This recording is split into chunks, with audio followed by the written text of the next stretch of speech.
Let me start with two questions, which I hope people will talk about, and I'll tell you some of what I think about them. What time do you think it is on the clock of the universe? Let's start there. The second question is, what do you think Martin Luther King, Malcolm X, and my husband for 40 years, Jimmy Boggs, would have been doing at this time? Those are three questions that I live with 24/7. And I would like others also to think of those two questions in relationship to one another. Now, Robin already mentioned what time I think it is on the clock of the world, but let me repeat it. I think that we are at the time in the clock of the world, of the universe, when we have the power within us to destroy all living things on this planet.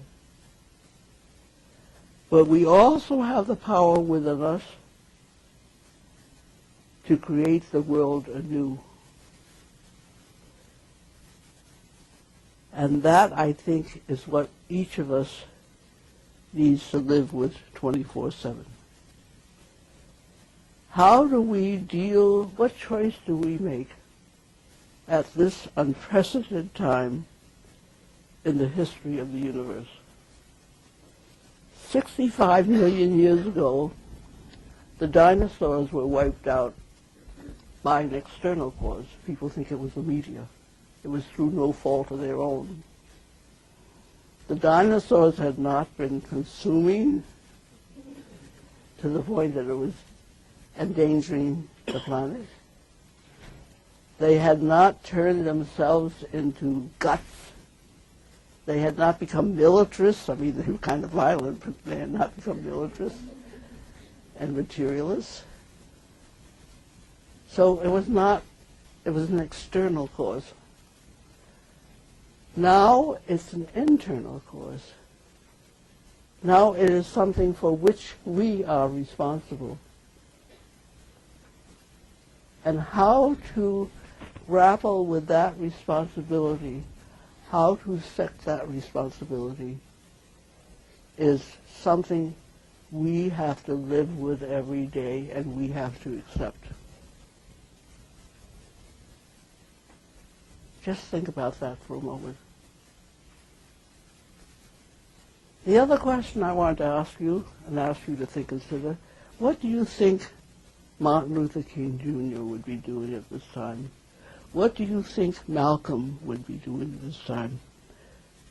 And as I say, I think constantly, not only of those two questions, but what would Jimmy Boggs have been doing? So let me start with Jimmy Boggs.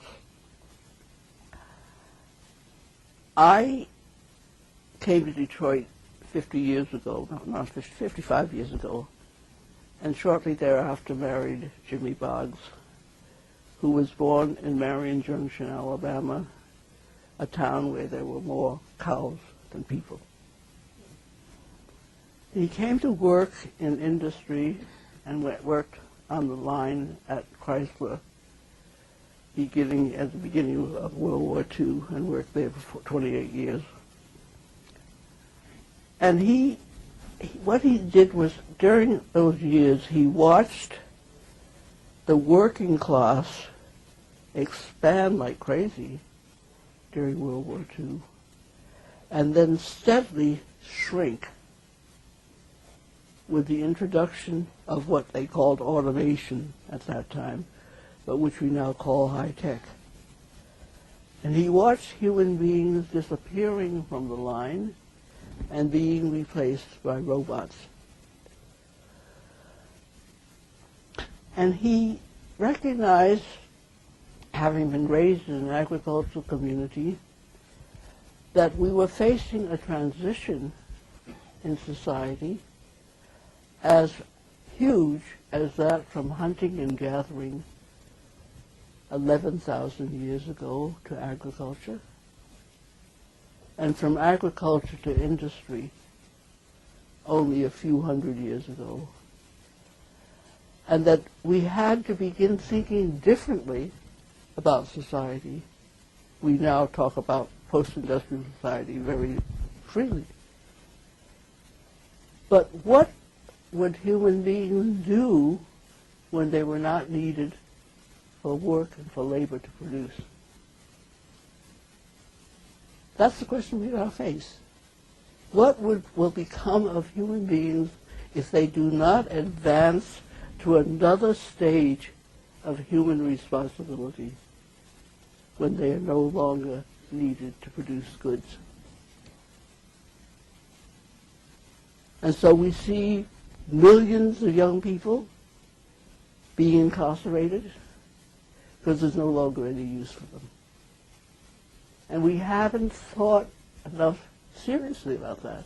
We think about how we can give higher education to more people, how more people can have the privileges and enjoy the education that people of color and so forth that whites have enjoyed, and people of privilege have enjoyed. But what about the fact that we now incarcerate 4 times, 20, we're only 4% of the world's population, but we incarcerate 25% of the population. I mean, that's we can't just keep increasing the number of people who become part of the burning house and not think about the people who are no longer needed. What do we need to think about who human beings should become and what they must become and what role, what evolution there has to be of human beings and of humanity in the continuing evolution of the human race? I mean, that's a hell of a question to put on the shoulders of young people like yourself. But you don't choose the times you live in, but you do choose who you ought to be, and you do choose how you want to think.